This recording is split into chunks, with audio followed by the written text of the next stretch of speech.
ಅವನು ನನ್ನಲ್ಲಿ, ಅವನು ದೇವರಲ್ಲಿ.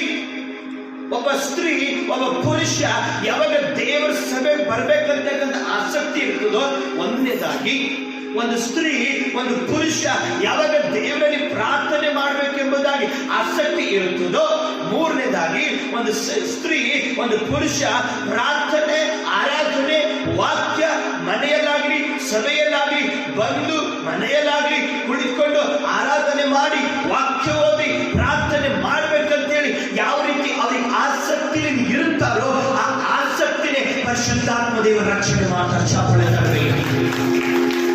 ಪಾಂಚಟಿಗೆ ಆಸಕ್ತಿ ಇಲ್ಲ. Prayer is A careless.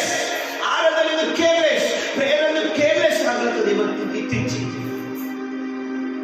ಅದಕ್ಕೆ ಪ್ರಾಬ್ಲಮ್ಗಳು ಕ್ರಿಯೇಟ್ ಆಗ್ಲತ್ತವ. ಪ್ರಾರ್ಥನೆಗೆ ನೀವು ಇಂಟ್ರೆಸ್ಟ್ ತೋರಿಸಲಿಲ್ಲ ಅಂದ್ರೆ, ಆರಾಧನೆಗೆ ನೀವು ಆಸಕ್ತಿ ತೋರಿಸಲಿಲ್ಲ ಅಂದ್ರೆ, ನೀವು ಆರಾಧನೆ, ವಾಕ್ಯ, ಪ್ರಾರ್ಥನೆ, ದೇವರಲ್ಲಿ ನಿಮ್ಗೆ ಆಸಕ್ತಿ, ನೀವೇ ದೇವರಲ್ಲಿ ಆಸಕ್ತಿ ತೋರಿಸಲಿಲ್ಲ ಅಂದ್ರೆ, ಆ ದೇವರು ನಮ್ಗೆ ಹೆಂಗ ಆಸಕ್ತಿಯಿಂದ ಕಡಿಮೆ ಮಾಡ್ತಾರ? ಆ ದೇವರೇ ನಮ್ಮ ಪ್ರಾರ್ಥನೆ ಕೇಳಬೇಕು. ಇವತ್ತು ಕರ್ತನಲ್ಲಿ ಪ್ರಿಯ ದೇವರ ಮಕ್ಕಳೇ, ಮನೆ ಒಳಗ ಪ್ರಾರ್ಥನೆ ಮಾಡೋ ಆಸಕ್ತಿ ಇರಬೇಕು. ಮನೆ ಒಳಗ ವಾಕ್ಯ ಓದುವ ಆಸಕ್ತಿ ಇರಬೇಕು.